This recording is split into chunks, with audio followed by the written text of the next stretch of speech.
अस्सलाम वालेकुम। आप देख रहे हैं मेरा यूट्यूब चैनल नेशन मास्टर। नाज़रीन, वीडियो का बाकायदा आगाज करने से पहले आपसे एक गुजारिश है कि अगर आप मेरे यूट्यूब चैनल पर नए हैं तो चैनल को सब्सक्राइब करें और बेल आइकन के बटन को दबाएं ताकि हर आने वाली न्यू वीडियो आपको जल्द मौसूल हो सके। ये तारीख की 13 अगस्त 1947 थी। आज से तकरीबन 78 साल पहले चारों तरफ गहमा गहमी का माहौल था। एक तरफ आजादी को लेकर बेचैनी बढ़ती जा रही थी तो दूसरी तरफ बरसगीर दो हिस्सों में बंटने वाला था। रात के तकरीबन 9 बज रहे थे। बिजली की गड़गड़ाहट के साथ जबरदस्त बारिश हो रही थी। बरसगीर के आखिरी वायसराय लॉर्ड मिंटन को 15 अगस्त के दिन भारत और पाकिस्तान को आजाद करना था, लेकिन लॉर्ड मिंटन ने 13 अगस्त की रात 11 बजे बरसगीर के मुसलमान रहनुमाओं को बुलाया और पाकिस्तान को बरसगीर से अलहदा करते हुए आजाद कर दिया। पाकिस्तान के रेडियो स्टेशन रात 11:30 बजे तक यही ऐलान करते रहे कि ये ऑल इंडिया रेडियो स्टेशन है, जबकि पूरी मुस्लिम कौम इस्लामी जमहूरिया पाकिस्तान का नाम सुनने के लिए बेचैन थी। गली मोहल्लों में लड़ाइयां और कत्लेआम जारी था। 13 अगस्त 1947 की रात ठीक रात 11:59 पर रेडियो से एक आवाज आती है, अस्सलामु अलैकुम, ये रेडियो पाकिस्तान है। 14 अगस्त शुरू हो चुकी थी और पाकिस्तान आजाद हो चुका था। ये खबर हिंदुस्तान में हिंदू रहनुमाओं पर कहर बनकर टूटी, क्योंकि पाकिस्तान को भारत से पहले आजाद कर दिया गया था। 14 अगस्त की रात तक फसादात अरूज को पहुंच चुके थे। सब एक दूसरे के गले काटने में लगे हुए थे। खंजर जनी जारी थी। लोग तेजाब की बोतलें भर भर के एक दूसरे पर फेंक रहे थे। मुसलमानों के घर जलाए जा रहे थे और कुछ मुसलमानों को तो घरों में जिंदा जला दिया गया। पाकिस्तान आने वाले लोगों के पैदल काफिलों और ट्रेन पर आने वाले लोगों को रास्ते में रोक कर कत्ल किया जा रहा था।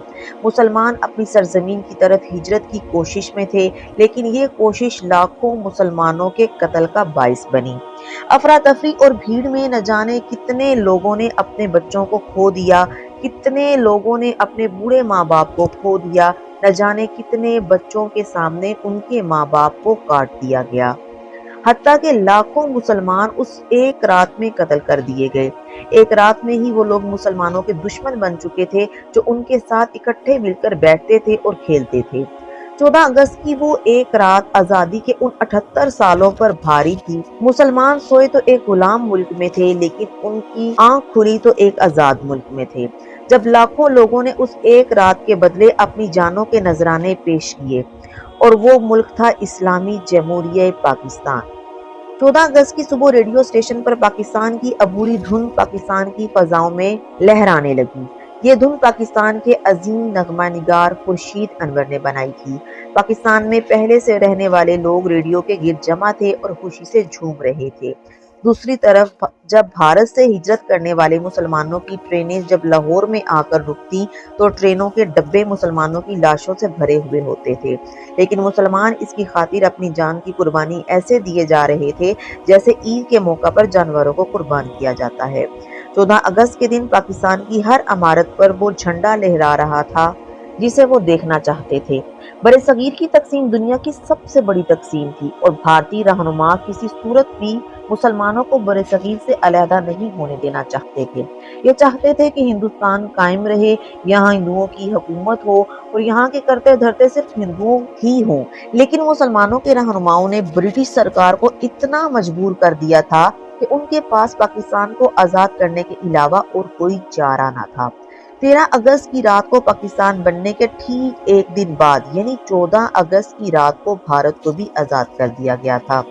15 अगस्त के दिन भारत जितनी खुशी अपनी आजादी पर मना रहा था, उससे ज्यादा गम इसे पाकिस्तान के अलग होने का था, क्योंकि हिंदुस्तान के मुताबिक उसने अपना 7,96,096 स्क्वायर मीटर का एरिया पाकिस्तान के रूप में खो दिया था। करोड़ों लोग भारत छोड़कर पाकिस्तान आ गए थे। बरसगीर की मईशत अब दो हिस्सों में बट गई।